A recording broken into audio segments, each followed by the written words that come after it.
Assalamualaikum warahmatullahi wabarakatuh.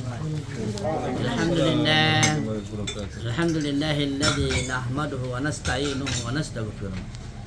Wa na'udzu billahi min shururi anfusina wa min sayyiati a'malina.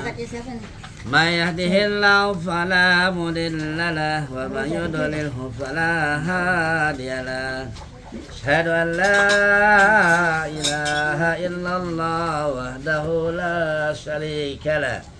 Iyyahu na'budu wa iyyahu nasta'in. Wa asyhadu anna sayyidana wa maulana Muhammad wa ala alihi wa sahbihi ajma'in. Amma ba'du.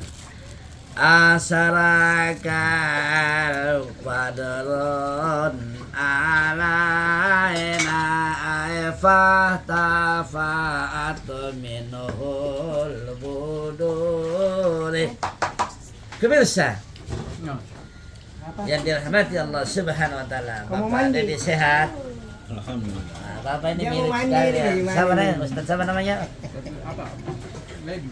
Ustaz Legas yang orang Malaysia. Bapak Daeng sehat? Sehat walafiat. Saya lihat ini. Ya. Kalau berteman dengan Ustadz, insya Allah dipanggil Ustadz Bapak Daeng. Amin. Ya, Ustadz Mansur dan Kali. Ya. Kalau dompet sehat, sehat selalu ya. Masya Allah. Kalau kamu gimana? Dompet sehat. Oh sehat. Oh sehat lah. Dompet sehat. Ya. Alhamdulillah. Pagi ini habis sholat subuh, Bapak Anwar sehat. Pak Agus. Alhamdulillah. Pemirsa, saya menyapa sahabat saya di waktu subuh ini. Mudah-mudahan kita berada dalam rahmatnya Allah Subhanahu wa taala. Baik, kita lanjut tausiah kita Pak ya. Ya, walaupun kata Nabi, balighu anni walau ayat. Sampaikan dariku walaupun hanya satu ayat. Ah, begitu. Maksudnya apa yang saya miliki kata beliau, ya sampaikan kepada umatku. Sekiranya saya sudah tidak ada, sampaikan. Balighu anni, sampaikan dariku. Balighu, sampaikan anni saya.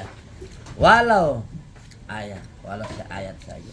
Nah, kali ini ada nasihat bagian dari Rasulullah kepada Aisyah. Ya, kepada Aisyah. Apa kata Rasulullah sallallahu alaihi wasallam kepada Aisyah sebelum tidur? Ya Aisyah, laksanakan 4 hal ini sebelum engkau tidur. Nah, jadi begitu Pak Deng. Kita ini kepada Aisyah ini, kepada Sayyidatul Fatimah Syahlah, diajarkan oleh baginda Rasulullah, wahai anakku, wahai istriku, hendaknya engkau lakukan 4 hal sebelum engkau tidur ke pembaringan. Kenapa Pak? Ini 4 hal ini harus kita lakukan. Kalau kita tidak lakukan banyak kejadian. Dulu di tahun 80-an ya, 90-an ya, 80 lebih, 85, 86. Sekitar tahun 90 Pak. Ada yang menjual warung makan di Pasar Lama dulu Pak. Dekatnya warung makan Boyolali. Warung makan Jawa Timur, tapi yang meninggal itu orang Bugis. Dia hanya duduk-duduk Pak. Duduk-duduk di kursi goyang. Nyamai kursi goyang. Waktu maghrib lewat, ternyata day of death. Sudah dipanggil oleh Allah Subhanahu wa taala di dalam tidurnya, Pak. Juga kita ini kalau tidur ini Pak, sebenarnya nyawa kita lepas, Pak. Waktu malam ini lepas. Kita tidur mati kecil, Pak. Tapi Allah mampu kembalikan lagi kepada kita. Nah, seandainya kita tidak punya doa-doa, Pak, tidak ingat kepada Allah, kalau tidak kembali, Pak, kita subuh-subuh dikasih bangun sama istri, Bapak Daeng, Pak Ustadz, Mas Dedi, tidak bangun lagi Pak, karena masuk mati, karena tidak kembali. Makanya kita harus siap siaga. Ya, artinya akhir hidup kita itu adalah husnul khotimah, artinya baik penghujungnya. Yang ini ekor kuning. Ikan besar. Oh iya itu nih ekor kuning itu. Ikan kecil ini. Pokoknya ikan besar nanti kita kasih ikan tenggiri dari laut. Nah, lanjut. Jadi 4 hal itu yang pertama kata baginda Rasulullah sallallahu alaihi wasallam, hendaknya ketika kita tidur kita harus hatamkan Al-Quran 30 juz. Susah sekali Bapak Daeng. Bapak bisa ngaji 30 juz Bapak Daeng? Hah? Nggak bisa? Belum mampu kali. Bapak sudah potong rambut kah? Belum. Mana? Sudah potong belum? Sembunyi. Oh masih ada. Ini namanya sembunyi. Nah, jangan sembunyi tangan. Lempar batu sembunyi tangan. Nah, Bapak ketahuan. Jadi Aisyah tanya kepada baginda Rasulullah, ya Rasulullah, saya tidak mampu dalam satu malam untuk menghatamkan Al-Quran. Apalagi 30 juz. Itu Mas Dede. Langsung dijelaskan oleh siapa? Baginda Rasulullah, yang saya maksud hatamkan Al-Quran adalah dengan cara membaca suratul Al-Ikhlas salasata marrat. Baca surah Al-Ikhlas sebanyak 3 kali. A'udzubillahi minasyaitonir rajim. Bismillahirrahmanirrahim. Qul huwallahu ahad. Allahus samad, lam yalid wa lam yulad wa lam yakul lahu kufuwan ahad. Siapa yang membaca surah Al-Ikhlas sebelum tidur sebanyak 3 kali, faka'annama khatmul Quran. Kata Rasulullah, yang mengaji membaca surah Al-Ikhlas 3 kali, dia seakan-akan menamatkan 30 juz Al-Quran malam hari itu. Subhanallah wa tabarakallah. Jadi dan jangan salah Pak, siapa yang membaca Al-Quran akan dijaga oleh malaikat kebaikan. Makanya itu banyak kita lihat orang sukses Pak, mamanya petani, bapaknya petani, tapi anaknya menjadi dokter. Kenapa? Karena mamanya ini petani sambil mengajar orang mengaji. Mamanya dan ibunya ini mengajarkan orang membaca Al-Quran. Kampung-kampung itu ada yang anaknya menjadi dokter 7 bersaudara, ada di Jakarta 10 bersaudara, semua dokter. Siapa yang jamin? Allah Subhanahu wa taala. Sebagaimana dijelaskan di dalam surah Al-Fatir ayat ke-29. Innal ladina yatluna kitaballah, bahwasanya orang yang bertransaksi kepada Allah Subhanahu wa taala dengan cara membaca Al-Quran, maka dijamin hidupnya di dunia dan akhirat. Itu satu, membaca Al-Quran. Yang kedua, wa aqamus shalah, yang mendirikan salat. Siapa saja yang mendirikan salat, macam Bapak Daeng kita semua ini, insyaallah akan ditanggung rezekinya dunia dan akhirat. Dan yang ketiga, wa anfaqu mimma razaqnakum sirran wa alaniyatan yarjuna tijaratan lan tabur. Kemudian yang ketiga adalah hamba yang sering bersedekah. Kayak Bapak ini. Sebentar, ini Bapak ini bersedekah, kita minum kopi, makan nasi, makan nasi tahun 80-an, insyaallah Allah balas kebaikan dan Allah jamin pada hidup bahagia, hidup berhasil dunia dan akhirat. Dengan cara membaca Al-Quran, sholat, dan juga adalah bersedekah. Yarjuna tijaratan lan tabur sirran wa alaniyatan. Dia siapa saja yang bersedekah dengan sembunyi-sembunyi, Allah berikan pahala, dan siapa yang terang-terangan juga Allah juga tetap berikan pahala. Itu adalah yang ke-1.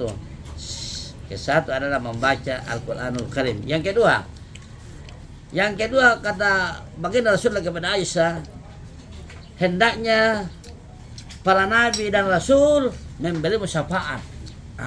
Memberi syafaat pada yaumil kiamat nanti Pak. Waduh, gimana caranya baginda Rasulullah? Caranya yaitu Anggaran tadi kita cari caranya. yang kedua adalah Masuk. siapa lagi? Yang kedua dengan cara bagaimana caranya para nabi dan rasul memberi syafaat. Jadi saya tanya bagaimana caranya? Caranya itu bacalah salawat 3 kali. Allahumma salli ala Sayyidina Muhammad wa ala ali Sayyidina Muhammad. Membaca salawat 3 kali, insyaallah ketika kita tidur insyaallah akan dijaga oleh para malaikat, dijaga oleh Allah Subhanahu wa taala. Jangankan kita Pak, dalam Al-Quran sudah dijelaskan innallaha wa malaikatahu yusalluna 'alan nabi Ya ayyuhalladzina amanu sallu alaihi wa sallimu taslima. Bayangkan itu Pak. Di dalam Al-Quran sudah dijelaskan Pak. Innallaha wa malaikatahu, sesungguhnya Allah dan para malaikat yusalluna ala nabi, bersalawat kepada baginda Rasulullah sallallahu alaihi wasallam.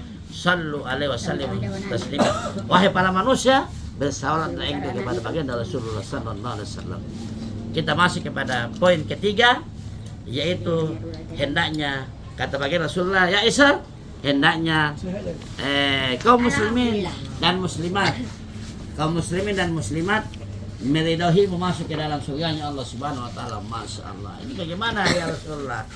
Rasulullah menjelaskan ketika kita mengharapkan ridhonya para muslimin dan muslimat, yaitu dengan cara membaca doa. Bisa istighfar 3 kali, astagfirullahaladzim, astagfirullahaladzim, astagfirullahaladzim. Kemudian dilanjut, Allahumma ighfir lil muslimin wal muslimat wal mu'minin wal mu'minat al ahya minhum wal amwat innaka sami'un qaribun mujibud da'wat wa yakadil hajat. Kalau terlalu panjang cukup astagfirullahaladzim, astagfirullahaladzim, astagfirullahaladzim 3 kali. Insyaallah kita dirahmati oleh Allah Subhanahu wa taala ketika tidurnya kita. Kemudian terakhir karena orang kopi sudah mulai penuh, ya sedikit lagi aja. Ya kita sudah walking setiap hari. Jadi kalau kita dulu sini ya, walaupun lebih waktu ya harus ikhlas, baca ikhlas. Itu bilangnya apa itu lagi? Memang kita kalau artis memang begitu. Kita lanjut yang keempat, yang terakhir. Kata baginda Rasulullah kepada Aisyah, ya Aisyah, yang keempat hendaknya kamu haji sebelum kamu tidur. Wih, bagaimana ini? Hendaknya kamu haji sebelum tidur. Tentu bertanya, bagaimana caranya kita berhaji? Sementara haji itu punya masa dan punya waktu. Ternyata yang dimaksud oleh baginda Rasulullah, hendaknya kita berhaji, yang dimaksud itu adalah kita bertasbih. Hendaknya kita bertasbih, hendaknya kita bertasbih agar kita dirahmati oleh Allah dan malaikatnya, yaitu subhanallah walhamdulillah wala ilaha illallah wallahu akbar Allahu akbar walillahil hamd. Bertasbih Pak. Siapa yang bertasbih, sekiranya Allah sudah memanggil kita pada tiba saatnya kita dalam keadaan tidur, maka kita sudah menunaikan ibadah haji rukun Islam yang kelima, yaitu menunaikan ibadah haji. Pemirsa, mudah-mudahan keramaian singkat ini, tausiah singkat ini memberikan referensi kepada kita bahwa ada 4 hal yang harus kita lakukan sebelum kita tidur. Kata baginda Rasulullah, yang pertama adalah membaca surah Al-Ikhlas sebanyak 3 kali. Qul huwallahu ahad Allahus samad lam yalid wa lam yulad wa lam yakul lahu kufuwan ahad. Itu padanya. Kemudian punya kumis rapi sekali. Saya nggak ada kumis. Yang kedua, sebelum tidur itu tadi, yaitu hendaknya kita mendapatkan syafaatnya dari baginda Rasulullah dengan cara membaca salawat. Allahumma salli ala sayyidina Muhammad wa ala ali sayyidina Muhammad. 3 kali baca. Kemudian yang ketiga kita baca keempat. Oke.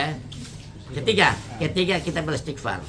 Yaitu dan istighfar, dan hendaknya kita beristighfar dan membaca apa itu Allah maghfiril muslimin wal muslimat wal mu'minin wal mu'minat. Kalau tidak bisa cukup astagfirullahaladzim, astagfirullahaladzim, astagfirullahaladzim. Kemudian terakhir adalah kita baca yang keempat, tasbih subhanallah walhamdulillah wala ilaha illallah wallahu akbar. Demikian pemirsa, mudah-mudahan di subuh ini menggambarkan buat kita semua. Dan terima kasih. Sesuai kita punya apa nih slogan, nasi kuning tahun 80-an, nasi kuning Haja Siti Rabia Warkop Terminal Pasar Utara. Demikian. Assalamualaikum warahmatullahi wabarakatuh. Assalamualaikum warahmatullahi wabarakatuh.